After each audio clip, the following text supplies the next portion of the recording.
Let's talk about BPH. My name is Dr. Premal Patel. I'm the Medical Director of Men's Health Clinic Manitoba and a specialist in urology. So BPH, Benign Prostatic Hyperplasia, is an enlarged prostate that tends to grow over time, and it can cause a number of symptoms from difficulty emptying your bladder, a weak stream, hesitancy, that sign of incomplete emptying. When we think about treatment options, let's talk about these minimally invasive surgical options. And you may have heard of procedures like Urolift, iTind, Rezum, Optilume. They all fall under that umbrella. The two most common procedures we do here at Men's Health Clinic is Rezum Water Vapor Therapy and iTind. So let's jump into a little bit of differences about them.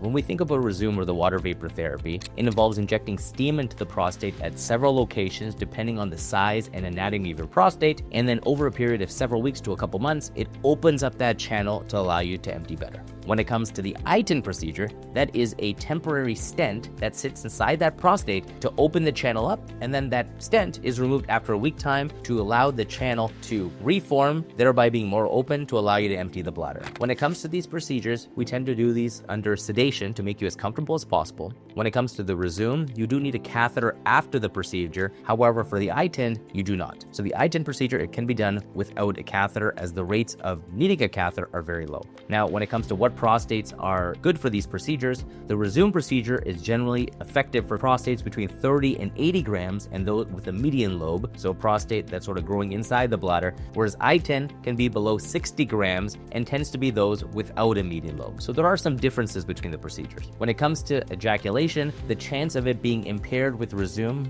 can be roughly 5 to 7%, whereas it's extremely low with the iTind procedure. So depending on your prostate anatomy, the shape of your prostate, the size, and of course your goals and expectations, that's where we can decide what treatment option is right for you. Visit mhclinic.ca, book an appointment now, learn more about what treatments are available and what we can do to improve your voiding.